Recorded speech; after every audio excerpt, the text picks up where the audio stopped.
Sean bienvenidos los que son de casa.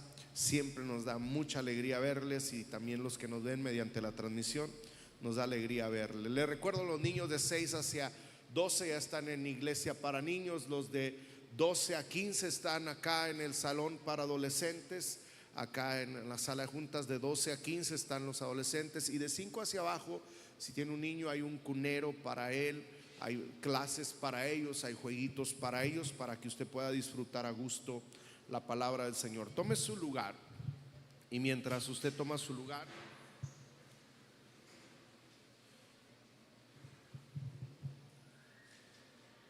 quiero invitarle que me acompañe a la Biblia. Si usted trae su Biblia en físico, vamos a Ezequiel 37. Ezequiel 37, y también va a estar en la pantalla para que usted me siga con su vista.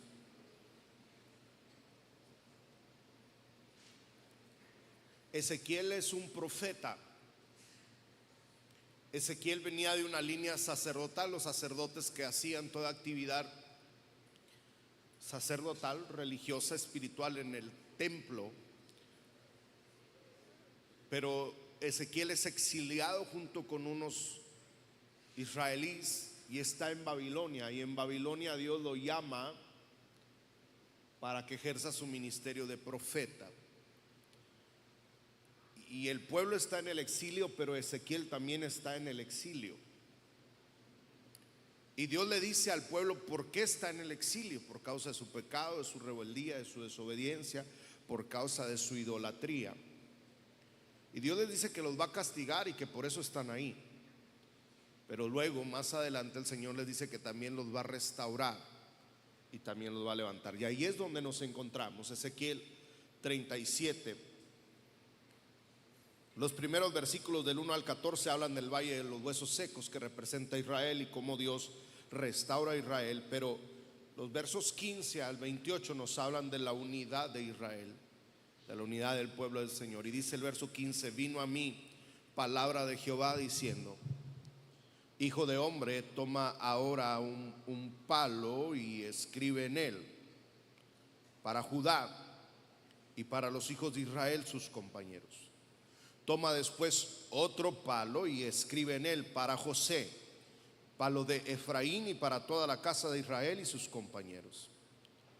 Fíjese el verso 17, dice: júntalos luego el uno con el otro para que sean, fíjese, dice, uno solo. Y vuelve a repetir: y serán uno solo en tu mano. Y cuando te pregunten los hijos de tu pueblo diciendo: ¿no nos enseñarás qué te propones con eso?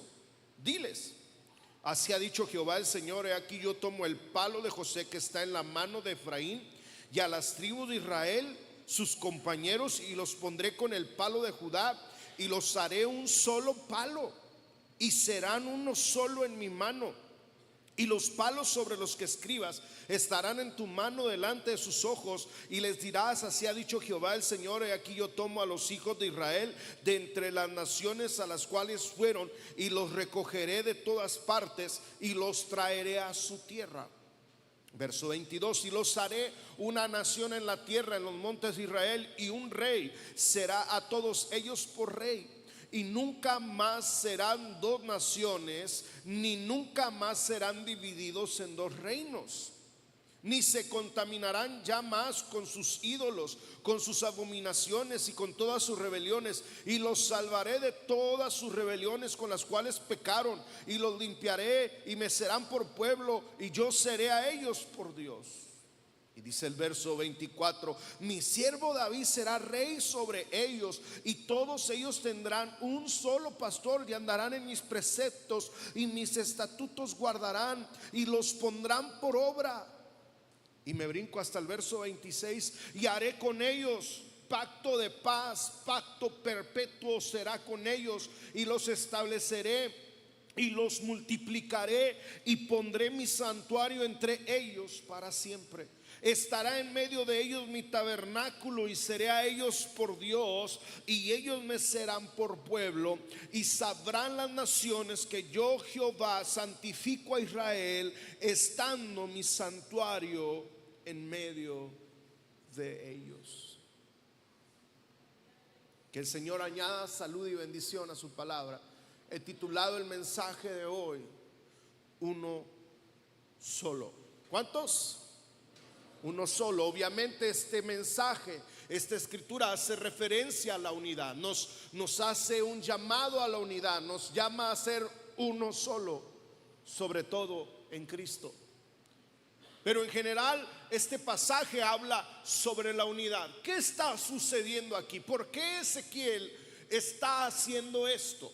¿Por qué Dios le pide a Ezequiel que use dos palos? ¿Por qué hay división? ¿Por qué no están unidos?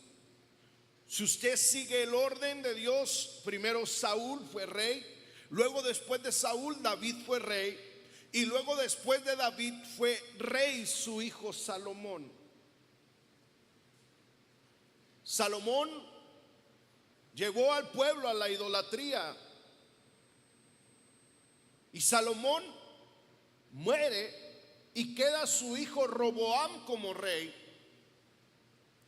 Pero cuando queda su hijo Roboam como rey, Roboam, en pocas palabras, vino a ser un rey tirano. El otro fue un rey idólatra, pagano, que descuidó la adoración a Dios, que permitió la idolatría, no al verdadero Dios. Y luego Roboam, un rey tirano. Entonces, por causa de malas decisiones, por causa de problemas o de formas de liderazgo, por cuestiones políticas, pero también por pecado, por idolatría, por rebeldía, el reino de Israel se divide en dos reinos. Y surge el reino del sur con dos tribus, Judá y Benjamín, y surge el reino del norte con 10 tribus. Las 10 tribus del norte tenían como reino Samaria, y las 2 tribus del sur tenían como reino Jerusalén.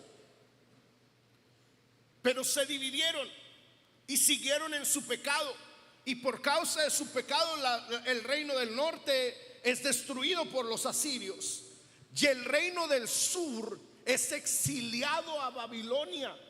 Son llevados cautivos a Babilonia, Judá.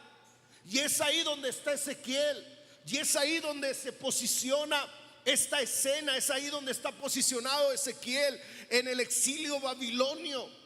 Pero el reino de Israel está dividido en dos reinos, el del norte y el del sur. Y les dice Dios en pocas palabras: nunca mi intención y nunca mi deseo fue que ustedes fueran dos reinos. Mi idea siempre fue que fueran un solo reino, que fuesen un solo pueblo, que fuesen una sola nación. Y es cierto, están divididos, pero mi deseo es que estén unidos, les dice Dios. Así es que este es un mensaje, es un llamado a la unidad. Y aunque en el pueblo de Israel hay dos reinos y hay una división profunda, Dios promete traer restauración, porque Dios siempre promete traer restauración. Vemos a Dios restaurándolo ahí en el valle de huesos secos al pueblo de Israel. Representa a Israel, un Israel muerto espiritualmente, un Israel destruido, un Israel sin vida. Pero también vemos en la segunda parte de Ezequiel a Dios uniendo a ese Israel, no solo restaurándolo, sino uniéndolo. Y en ese sentido, para nuestra reflexión y nuestra aplicación, en primer lugar, una iglesia dividida no es parte del plan de Dios. Y una iglesia dividida pierde autoridad, así como lo perdieron el reino de Israel. Perdieron autoridad. Una iglesia dividida pierde autoridad. Un liderazgo dentro de la iglesia fragmentado debilita el testimonio. Un pueblo dividido, una familia dividida, pierde la bendición de Dios. Y vemos en la Biblia que la unidad no es así como que un ideal humano, ni una estrategia política, ni mucho menos una estrategia de liderazgo. La unidad, escuche bien, es obra de Dios. La unidad es señal de restauración, y la unidad es una condición para ver la gloria de Dios. Lo vuelvo a decir, la unidad es una condición para ver la gloria de Dios. La unidad es una condición para experimentar avivamiento. La unidad es una condición para ver la presencia, la gloria de Dios.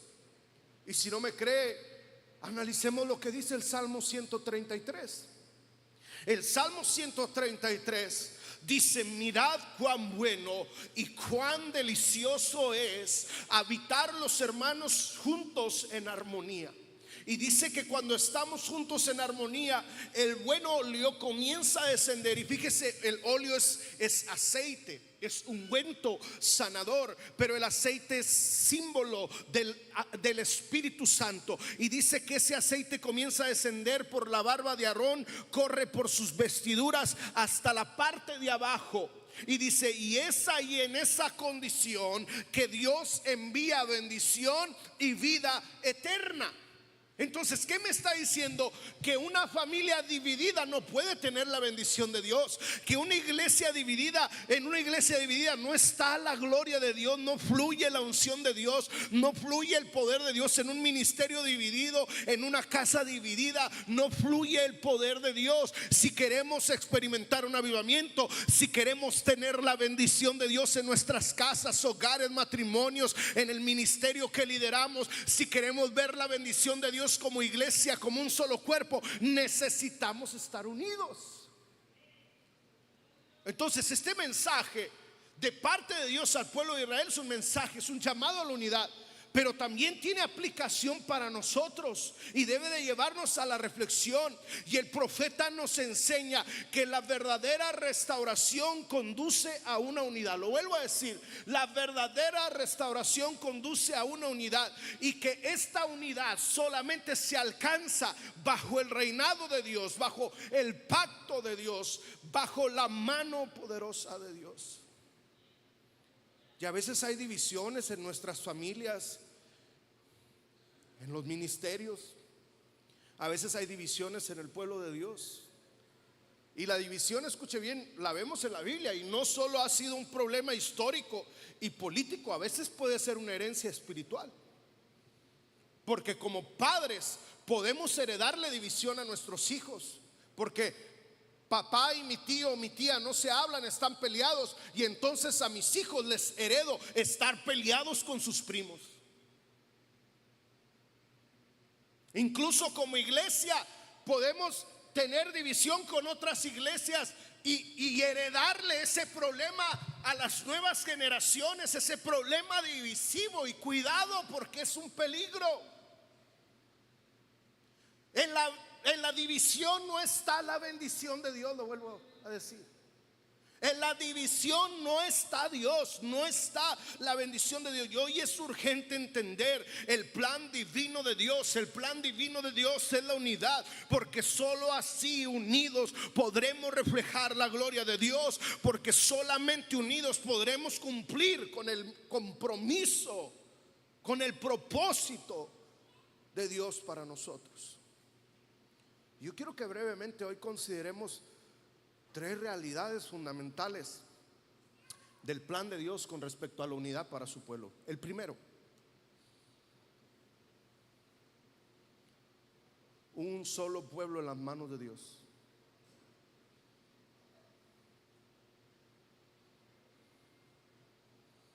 Quiero que vayamos al verso 17 y luego me voy a brincar al verso 19.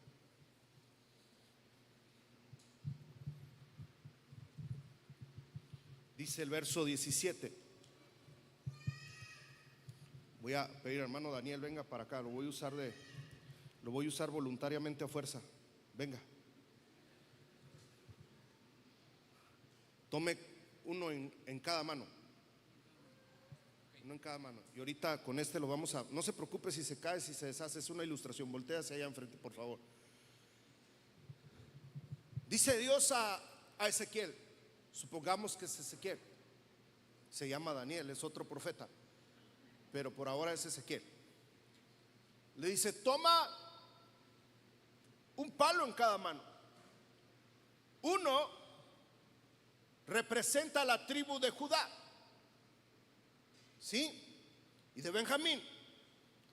La otra mano representa el reino del norte, que son las otras 10 tribus. Si usted las ve, son iguales.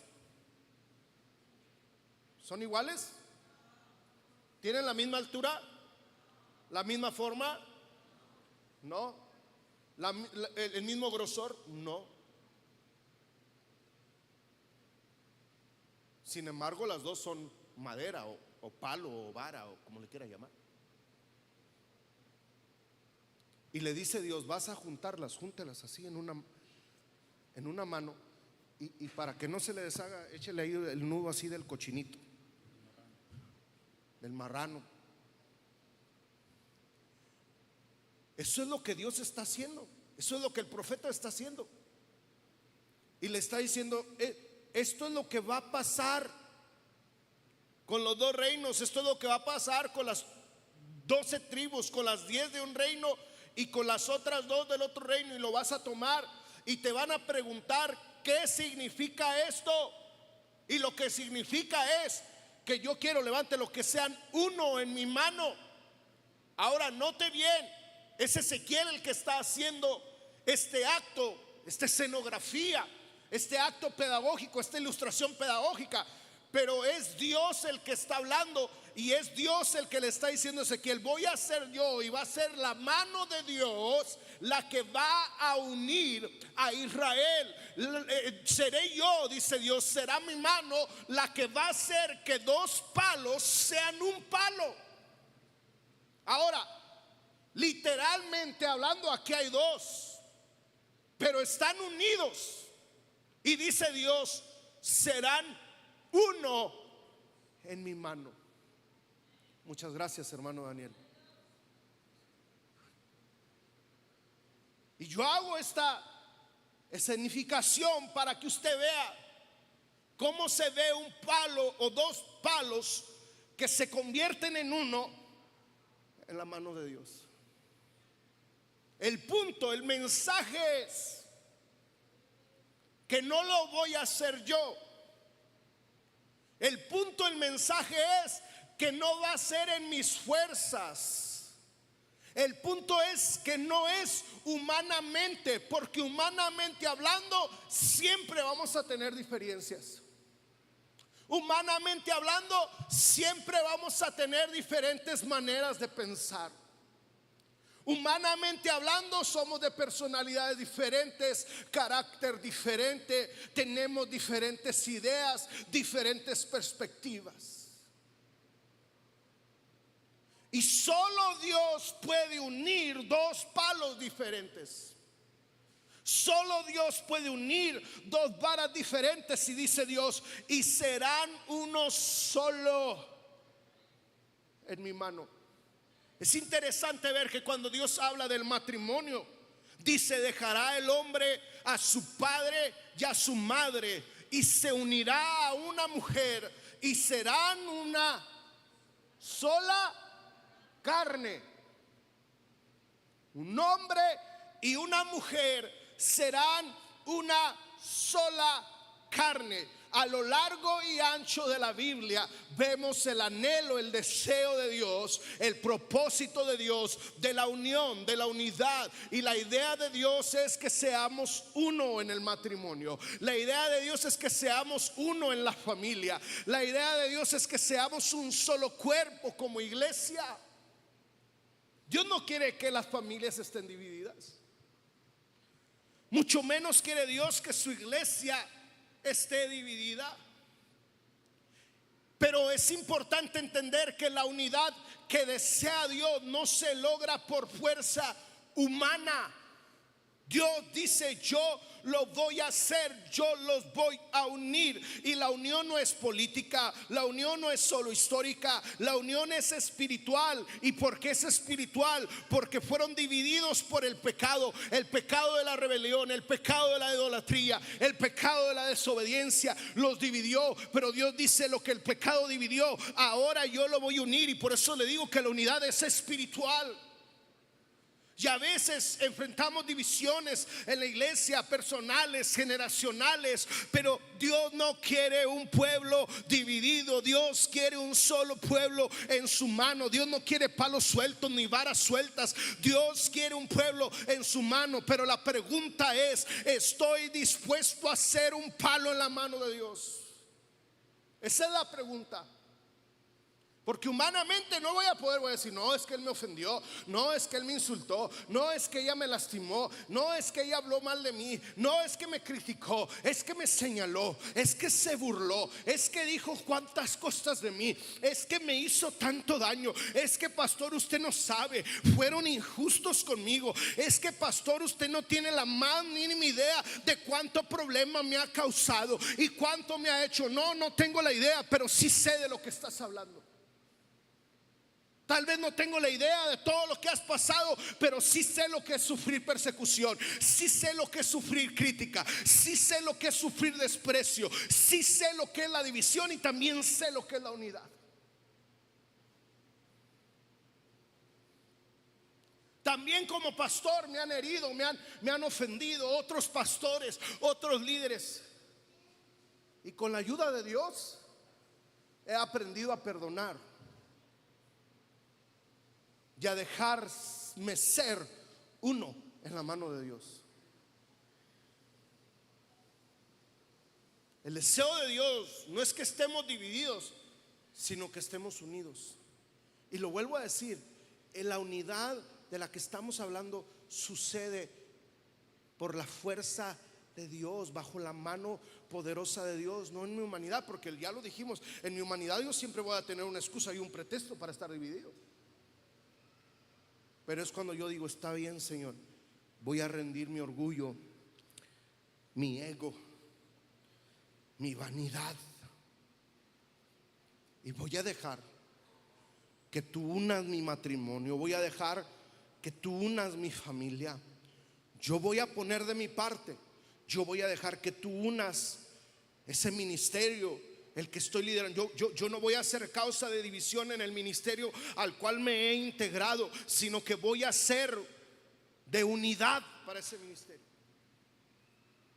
Ahora es importante entender que Dios no se conforma, escuche bien, Dios no se conforma con una unidad a medias o una unidad parcial, sino que Dios anhela la unidad completa. Y así como Dios le ordenó a Ezequiel que uniera los palos y le dijo que iba a unir a dos reinos, le dijo que ya no iban a ser más dos naciones, sino que iban a ser una sola nación. Así Dios nos ordena a nosotros también, los líderes, los congregantes, a que seamos uno. Y en este caso quiero hablarle a los líderes que están aquí. Los líderes debemos de ser los primeros en poner el ejemplo.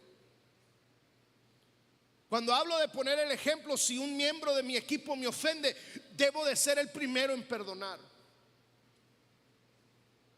Debo de ser el primero ante una situación que hay en mi equipo de trabajo o en mi ministerio, en alguna diferencia de perspectiva, de manera de pensar, o ante cualquier actitud y comportamiento. No debo de tomar el lado del que es mi amigo, de mi primo, de mi tío. No debo de tomar el lado de la persona con la que platico, sino debo de tomar el lado de lo que es justo y lo que es correcto. Y confrontar con el amor de Dios y decir: usted está mal, usted está actuando en rebeldía, esa actitud no es de Dios, esa actitud no es correcta, necesita pedirle perdón a esta persona. Y usted como líder necesita unir, no dividir. Porque cuando yo tomo el lado de la persona que me cae bien, el lado de mi amigo, aunque esté mal, estoy pecando y estoy causando desunidad desde mi liderazgo. No estoy aquí para caerte bien, estoy aquí para hacer lo que Dios dice que se tiene que hacer. Y cuando yo te aplico la justicia y cuando yo te aplico la corrección, no estoy tomando un lado, estoy haciendo lo que la palabra de Dios dice que yo haga. Y si tú no tienes la madurez para entender que lo que estoy haciendo es obedecer a la palabra de Dios, entonces estás equivocado y necesitas arrepentirte y necesitas pedirle perdón a Dios. Y perdona a las personas que has ofendido.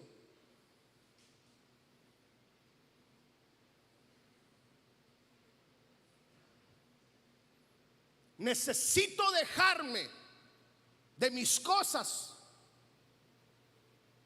y someterme y sujetarme a la voluntad bíblica de Dios. El deseo no es que estemos divididos, ese no es el deseo de Dios. El deseo de Dios es que seamos uno, pero para ser uno necesito dejar mis diferencias a un lado, mis actitudes a un lado y dejar que Dios me una. No es en mis fuerzas, es un solo pueblo en la mano de Dios. ¿Cuántos pueden decir amén? O diga ouch de perdido. Ahora, yo sé que la iglesia está compuesta por diferentes personas, familias con diferentes trasfondos culturales, diferentes niveles socioeconómicos. Pero no estamos aquí para hacer grupos o causar divisiones en base a gustos, costumbres, niveles socioeconómicos. No, estamos aquí para ser uno en Cristo, una familia, un solo pueblo.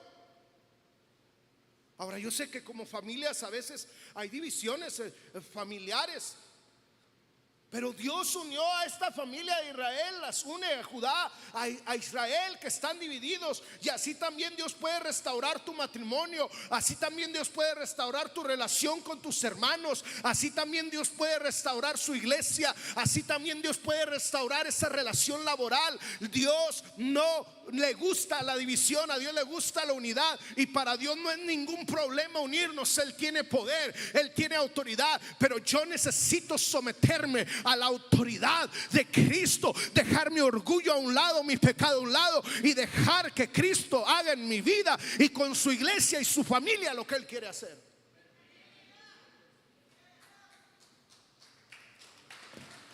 Uno bajo la poderosa mano de Dios. Avanzo. Primer aspecto, dije un pueblo bajo la mano de Dios. Segundo aspecto, un solo rey sobre todos. Leo rápido lo que dicen los versos 21 al 24. Y le dirás: así ha dicho Jehová el Señor, he aquí yo tomo a los hijos de Israel de entre las naciones a las cuales fueron, y los recogeré de todas partes, y los traeré a su tierra, y los haré una nación en la tierra, en los montes de Israel, y un rey será a todos ellos por rey. Nunca más serán dos naciones, y nunca más serán divididas o divididos en dos reinos. Dice: mi siervo David será rey sobre ellos, y todos ellos tendrán un solo pastor, y andarán en mis preceptos y mis estatutos guardarán, y los pondrán por obra. Dios está anunciando, escuche bien, en estos pasajes la restauración completa de su pueblo que está disperso por todas las naciones. Los hijos de Israel están dispersos entre las naciones, pero dice Dios: los voy a reunir, los voy a traer, los voy a llevar de regreso a su tierra. Está hablando primeramente de Israel, de la nación de Israel, que fue esparcida, dividida por todo el mundo. Y Dios está diciendo: voy a volver a unir al Israel como nación, como país. Pero también habla de no solo de una restauración política, socioeconómica, sino habla de una restauración geográfica también. Y Dios hará una sola nación con un solo rey que gobierne con autoridad y justicia. Ahora escuche bien, este pasaje no solo es referente a Israel, sino que este pasaje y esa parte específicamente hablando es mesiánica. Cuando digo que es mesiánica, es porque hace referencia al Mesías, a Cristo, el Mesías, el Salvador, el ungido de Dios. Y cuando habla del rey David, el rey David pastoreó hace muchos años atrás. Luego de David pastoreó Salomón, y luego después de Salomón Roboam. No está hablando del David hijo de Isaí, sino que está hablando del David que es tipo de Cristo. Está hablando de un reinado de Cristo. Está diciendo que no solo Cristo restauraría al Israel como nación, sino que Cristo uniría y restauraría a un pueblo, el que somos ahora tú y yo, el pueblo de Dios. Cuando dice rey es una referencia a Cristo, al pastor, al rey eterno, el que cumple plenamente con lo que David representaba en la historia de Israel. Y nos habla de un rey, de un solo rey. Nos habla de una sola nación. Dice nunca más dos naciones. Subraya, hace énfasis, un énfasis divino en la verdadera unidad que se alcanza solamente bajo el gobierno de Cristo. Y por eso dice un solo rey sobre todo, no muchos reyes, un solo rey.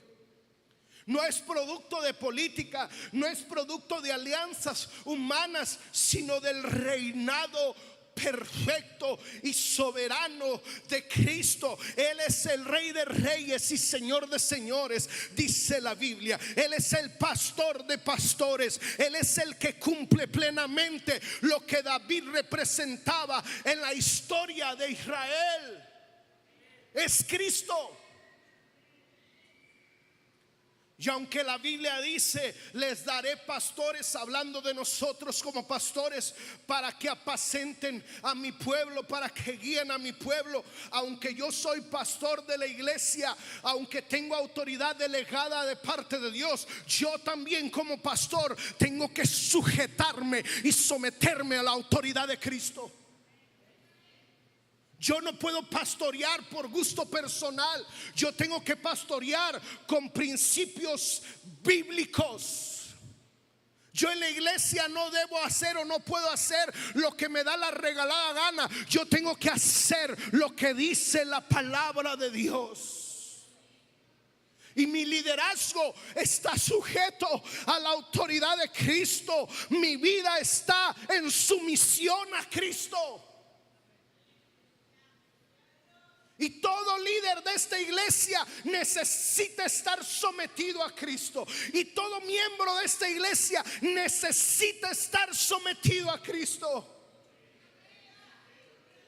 No es por mis pistolas, es por lo que dice la palabra de Dios. Porque estamos sometidos y sujetos bajo la autoridad de Cristo. Y toda persona que se llama cristiano o cristiana, que se dice creyente, pero su vida no refleja que está sometido a la autoridad de Cristo, está mal, está en rebeldía. Si estás hablando mal de los líderes de la iglesia, de los pastores de la iglesia, estás en rebeldía.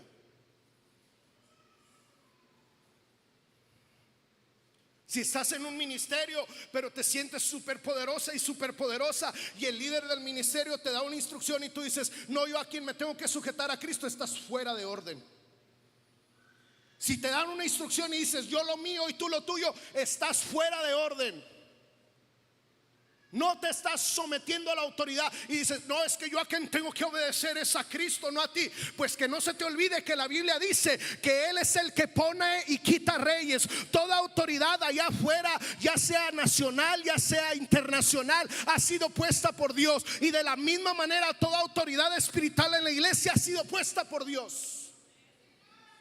Y cuando tú te sujetas a las autoridades establecidas por Dios dentro y fuera de la iglesia, te estás sujetando a Dios. Y cuando tú no te sujetas a las autoridades puestas por Dios dentro y fuera, estás fuera de orden.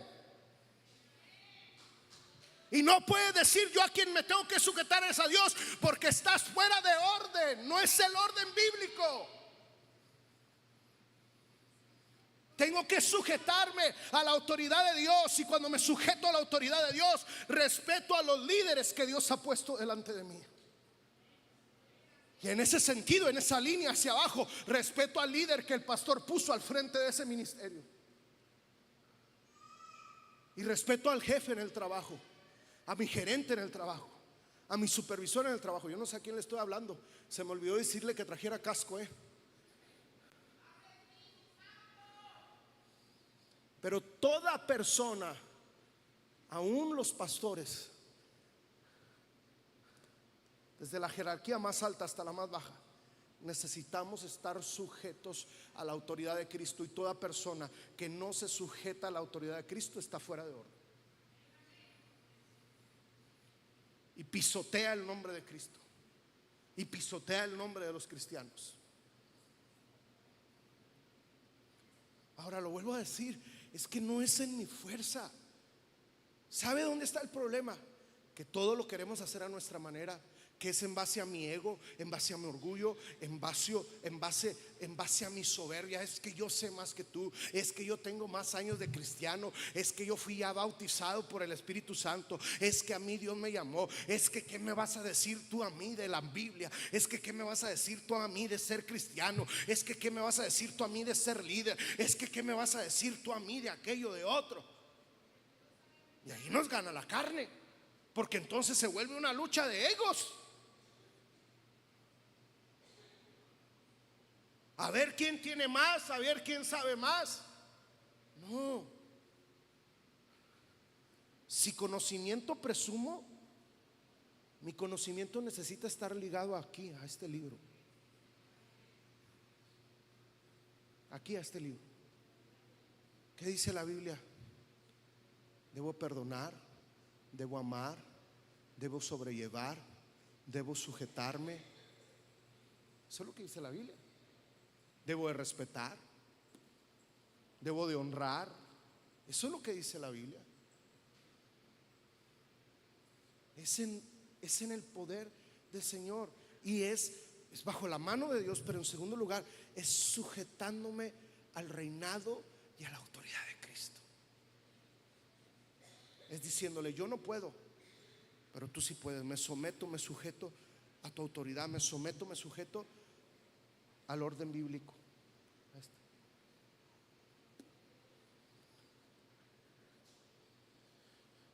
Hay algo más que quiero que consideremos en este punto. Hay algunos aspectos claves en este obrar de Dios.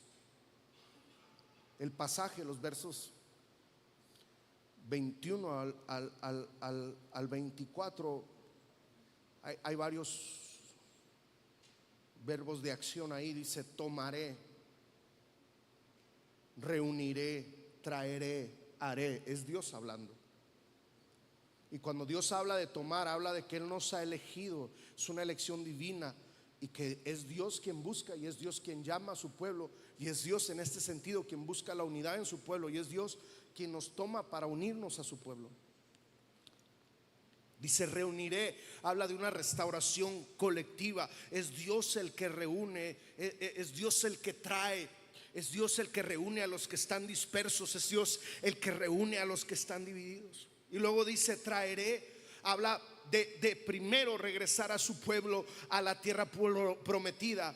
Pero es el cumplimiento de la promesa de Él traer. Pero de la misma manera dice Dios: yo te quiero traer, yo te quiero traer de nuevo de vuelta a casa. Yo te quiero unir de nuevo a tu familia. Yo quiero unir de nuevo tu matrimonio. Yo quiero de nuevo traerte a que formes parte de esa familia. Yo quiero traerte de nuevo a que formes parte de esta familia de Dios. Yo quiero traerte de nuevo a que formes parte del ministerio al que antes pertenecías y servías. Pero no puedes venir y pertenecer de nuevo a este ministerio bajo tus propios términos. Puedes venir y puedes volver, pero necesitas sujetarte y someterte a la autoridad divina de Dios, a lo establecido por Dios. Y es Dios el que hace, el que reúne, el que toma. Y dice: haré. Está hablando de una unidad bajo Él. Haré, dice Dios, yo lo voy a hacer, porque solo Dios puede lograr la verdadera cohesión. Solo Dios puede lograr la verdadera unidad. Porque si nos ponemos a ver, va a haber diferencias, va a haber roces, va a haber heridas que yo no voy a poder sanar, que solo Dios puede sanar y restaurar. Estamos hablando de la poderosa mano de Dios, que puede hacer mucho más de lo que nosotros podemos imaginar o pensar. Y es Dios el que lo hace. Es el Rey de Reyes el que une a su pueblo. Y ese es el deseo de Dios.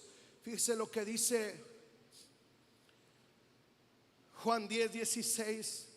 Dice: tengo otras ovejas que no son de este redil. A ellas también debo traer. Primero está hablando de los gentiles que no son judíos. Dice: hay otras ovejas que no son judíos, que son gentiles, a los que tengo que traer. pero también está hablando de ti y de mí, que necesita traernos a su propósito, a su voluntad, a la fe, al camino del Señor. Y dice que cuando nos traiga, entonces vamos a escuchar su voz y habrá un rebaño y un pastor. O sea, este versículo muestra que la unidad del pueblo de Dios incluye a todos, judíos, gentiles, pero bajo una misma autoridad, bajo un mismo gobierno. Y luego dice Efesios 2:14, en Cristo, o sea, vemos que Él es nuestra paz, Cristo es nuestra paz. Y dice que de ambos pueblos hizo uno. Eso nos dice que en Él no hay dos pueblos, sino ¿cuántos? Dentro de la iglesia no debe de haber bandos ni grupos, debe de haber un solo pueblo.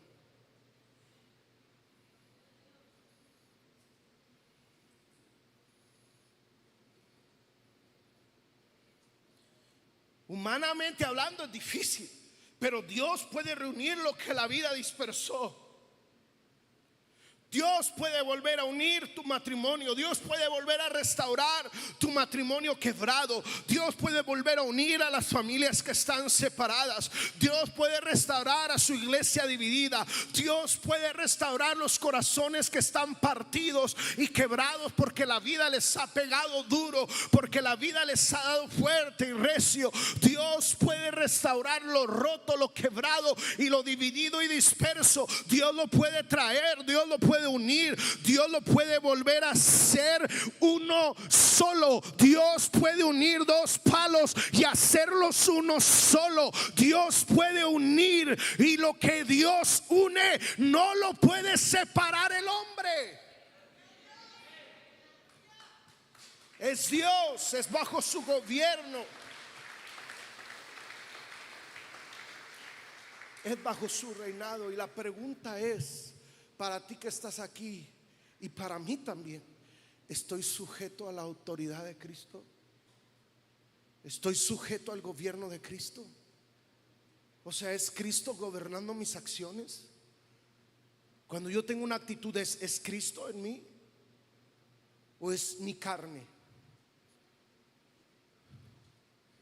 Porque si entiendo que solo hay un rey, entonces necesito sujetarme al gobierno, a la autoridad de Cristo, y en ese sentido a las autoridades establecidas por Dios. Tercero, avanzo. Dije bajo la poderosa mano de Dios, dije que Él es rey de todos y sobre todos.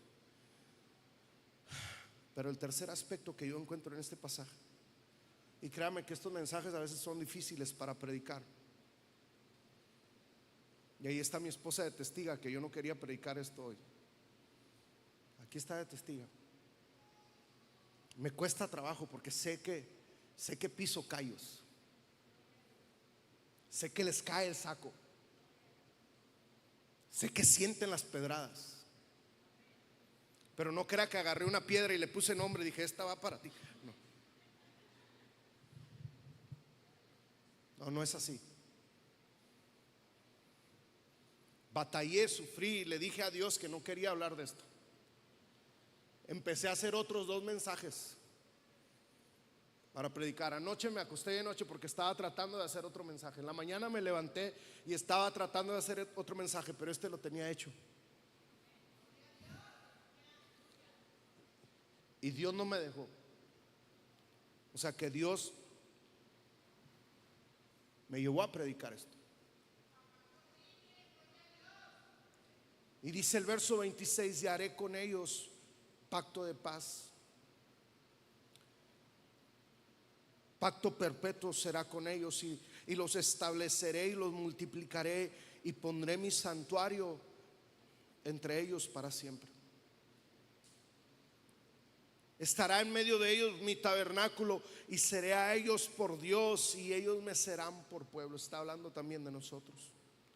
Dice el verso 28, es clave, dice: y sabrán las naciones que yo, Jehová, santifico a Israel, estando mi santuario en medio de ellos para siempre. Esto nos revela, mis queridos hermanos que estamos aquí, el pacto eterno de Dios. ¿En qué consiste el pacto eterno de Dios? en una paz eterna. O sea, se lo explico, Dios quiere que siempre haya paz entre nosotros. Dios quiere que haya paz en tu matrimonio. Dios quiere que haya paz en tu familia. Dios quiere que haya paz en el ministerio en el que estás. Dios quiere que haya paz en la iglesia. Dios quiere que haya paz en nuestras relaciones. Dios quiere que en su pueblo haya paz. Y no es un pacto de paz cualquiera, es un pacto eterno de paz basado en la paz que Cristo ofrece. Cristo dijo: mi paz les dejo y mi paz les doy, no como el mundo la da. La Biblia dice que Él es el príncipe de paz. Cristo es el príncipe de paz. Él es nuestra paz. Y Él quiere que todos tengamos paz.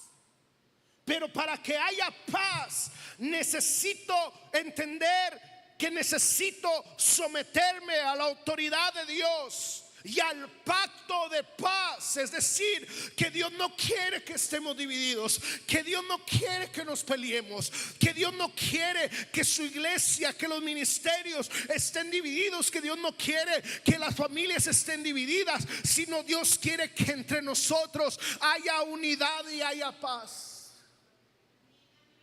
Y no es cualquier paz, no es cualquier pacto de paz, es un pacto eterno de paz. Y ese es el propósito de la unidad, válgame. El propósito de la unidad es que haya paz. Yo no sé si le ha tocado estar en un conflicto, ante una situación, ante un juicio, qué sé yo, y dice: ya lo que quiero es paz. Llévate todo lo que quieras, agarra todo lo que quieras. Quiero paz. Porque los conflictos nos roban la paz.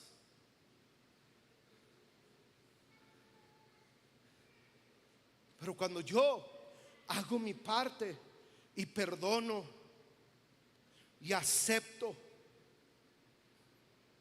y me someto a la voluntad de Cristo, entonces yo entro en ese pacto de paz. Y aunque la otra parte no quiera, yo tengo paz. Si me sigue, está conmigo.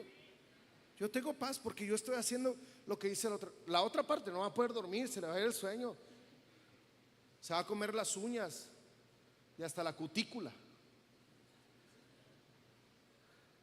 porque no va a tener paz.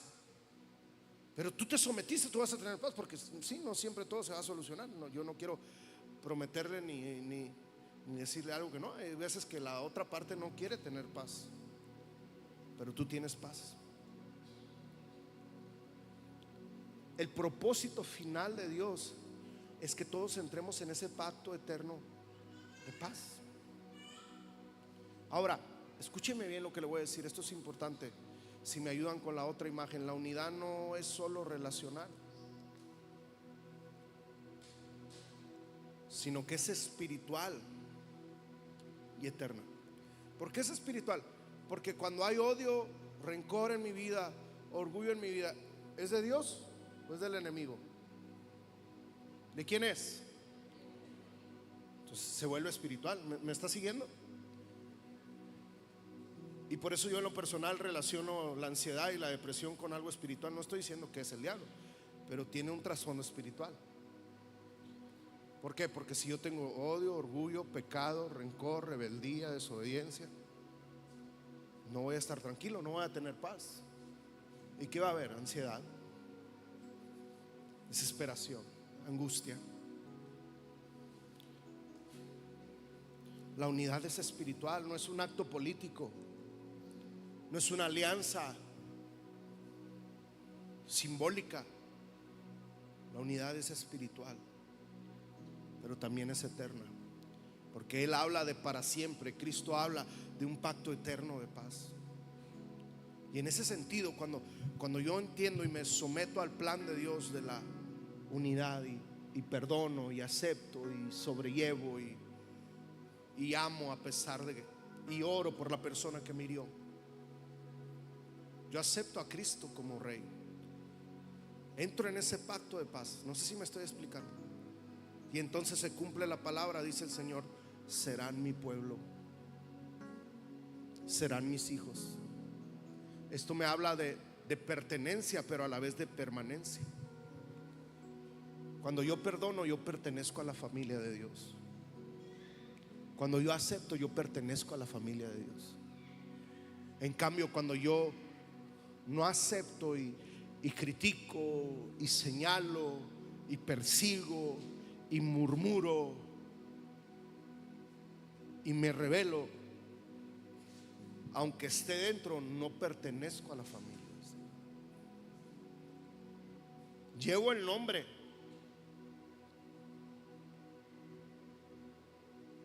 yo puedo decir que soy cristiano, pero ¿podrá decir Dios que soy su hijo? Vuelvo a decir, yo puedo decir que soy cristiano, pero ¿qué dice Dios de mí? ¿Dice Dios que soy su hijo? ¿Dice Dios que me estoy comportando como un seguidor de Él? ¿Dice Cristo que me estoy comportando como un verdadero discípulo de Él? Y cuando yo me someto, entonces tengo pertenencia, tengo permanencia. ¿Sabes por qué a veces no puedes pertenecer a algo? Porque no aceptas someterte, porque quieres venir bajo tus términos y con tus actitudes y tus comportamientos. No puedes pertenecer a un lugar donde tú no estás dispuesto a cambiar, a someterte, a sujetarte, a sumar y no restar.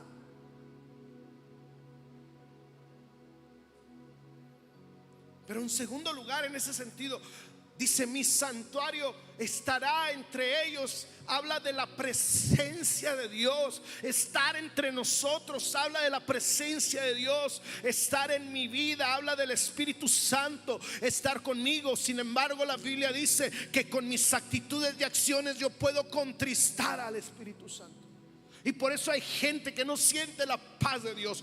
Por eso hay gente que no siente la presencia de Dios, porque han contristado al Espíritu Santo, porque han pecado, porque hay orgullo, porque hay odio, porque hay rencor, porque hay pecado. Pero cuando yo perdono y yo pido a Dios que me ayude, y yo pido por su presencia, y yo busco hacer el bien, y yo busco la unidad, entonces la presencia de Dios está en mi vida. Entonces la presencia de Dios se mueve entre nosotros y se cumple el Salmo 133. Desciende la presencia de Dios, desciende el aceite de Dios, y es ahí donde hay bendición y vida eterna. Eso lo dice la Biblia, eso no lo digo yo. Y si queremos que haya avivamiento, y si queremos que haya un mover de Dios, y si queremos que esto explote y se extienda, necesitamos estar unidos.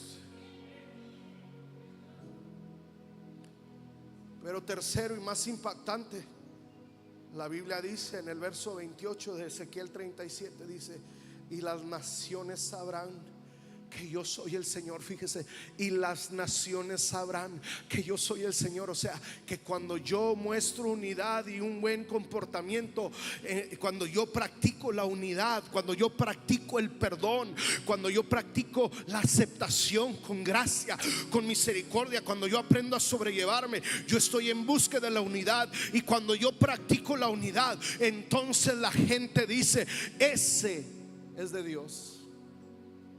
Entonces dice Dios: las naciones sabrán que yo soy Jehová. Pero a veces nuestras familias, como no practican la unidad, la gente no quiere servir al Dios que servimos. A nosotros nos ha tocado decirle a la gente que nos: oye, enfrente de ti vive una familia que viene a la iglesia, es cristiana. Esa familia es cristiana. Si se andaba andando con todo, salió la esposa detrás de él con la sartén, persiguiéndolo, el hombre en ropa interior. No es una película de Hollywood. Si el hombre sale y maldice y persigue y se pelea con Raimundo y con todo el mundo, esa familia, testimonio de Dios. Si están más peleados que nada.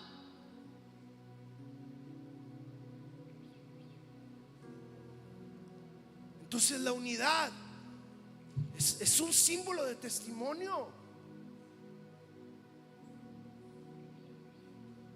Yo te pregunto, ¿cómo está tu testimonio en base a la unidad? O sea, tu familia, ¿cómo está el testimonio de tu matrimonio, de tu familia, del ministerio al que perteneces? Hay gente que dice, trabaja ahí, va a la iglesia. Pues no parece que va a la iglesia, porque no respeta al jefe, porque se peleó ya con todas las empleadas, con todos los empleados está peleado. Y el problema es que luego esa persona dice, nadie me quiere, todos me odian. No es que nadie te quiere, el problema eres tú, que hay cosas que no has resuelto aquí y aquí, que te tienen peleándote con todo el mundo y luego le quieres echar la culpa hasta a los pastores de tu trabajo, si yo ni sé ni dónde trabajas. Ha habido gente que ha dicho, me corrieron por tu culpa, si yo ni sabía ni dónde trabajabas.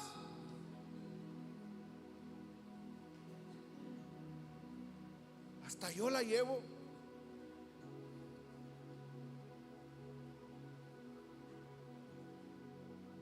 Eres tú, no soy yo.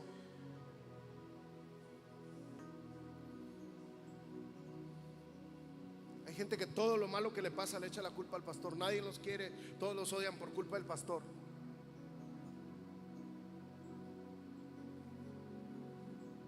Ven monos con trinchetes, como dicen ahí. Pero tu testimonio habla más que lo que tú puedes decir de mí. Lamento defraudarte. Tu testimonio habla más que lo mal que tú puedas hablar o bien de mí. A la gente no le engañamos, a la gente no la hacemos tonta. Te creerán una vez, dos veces, pero a la tercera se van a dar cuenta que es puro engaño y pura mentira tuya. Porque la luz siempre venció a las tinieblas y la verdad siempre prevaleció sobre la mentira. Y no hay nada oculto, dice la Biblia, que no haya de salir a la luz. Y tarde que temprano sale la mentira y la verdad prevalece. Pero el punto es, Dios nos hace el día de hoy un llamado a la unidad. Y es Cristo quien puede unirnos, y es Cristo quien puede restaurarnos, y es Cristo quien quiere reinar en nuestras decisiones. Es Cristo quien quiere reinar en nuestras vidas. Es Cristo quien quiere reinar en nuestras familias. Es Cristo quien quiere reinar en nuestras preferencias. Es Cristo quien quiere reinar en nuestros métodos. Es Cristo quien quiere reinar en nuestra estructura. Así es que examina tu corazón, examina tu vida. Hoy Dios te hace un llamado a la unidad en tus relaciones laborales, en tus relaciones de familia, en tus relaciones ministeriales, en tus relaciones con los hermanos de la iglesia. Hoy Dios te hace un llamado a la unidad.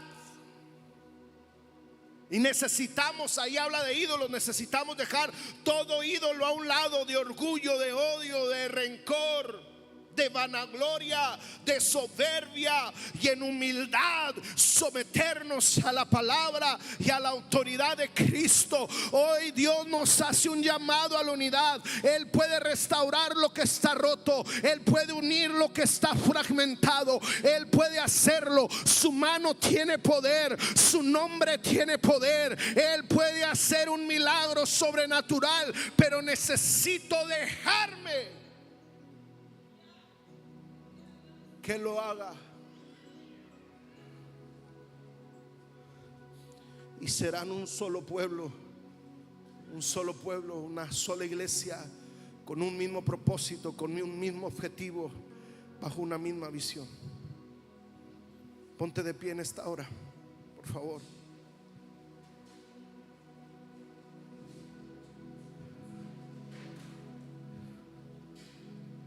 No es solo un drama profético. Hoy tú y yo somos parte de ese drama profético.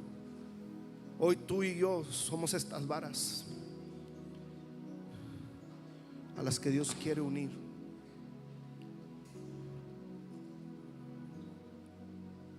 Y cierro con esto ahí mientras estás de pie. El cumplimiento de Cristo, mira, aquí está.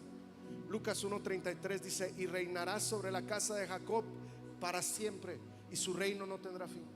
Gálatas 3:28 dice: ya no hay judío ni griego, no hay esclavo ni libre, no hay varón ni mujer, porque todos vosotros sois, ¿cuántos?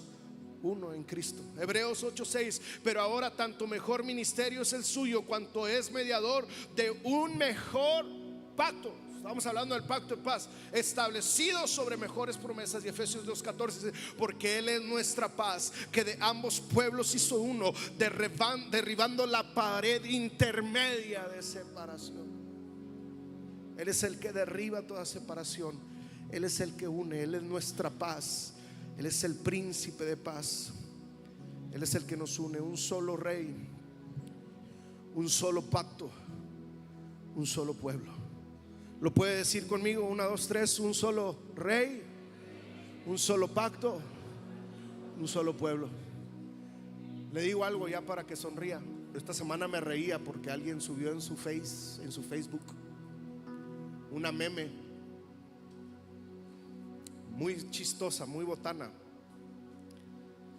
y decía: cuando la hermana de la iglesia escucha mi nombre, se le retuercen las tripas. O sea, que no la puede ver, no puede oír su nombre. Y se reía y lo decía: pero cuando allá se pase lista, a mi nombre yo feliz responderé. Es un canto que dice que cuando en el cielo se pase lista, los que estemos allá, los redimidos, a nuestro nombre vamos a responder felizmente. Y la finalidad de todos y cada uno de nosotros es llegar al cielo, ¿verdad? Eso espero. ¿Cuántos quieren irse al cielo? Pero si no me puede ver ni aquí ni en pintura, ¿cómo me va a ver en el cielo por toda la eternidad? Pero aunque usted no me pueda ver aquí, cuando allá se pase lista, a mi nombre yo feliz responderé. Necesitamos aprender a sobrellevarnos y a aceptarnos y a perdonarnos, porque al final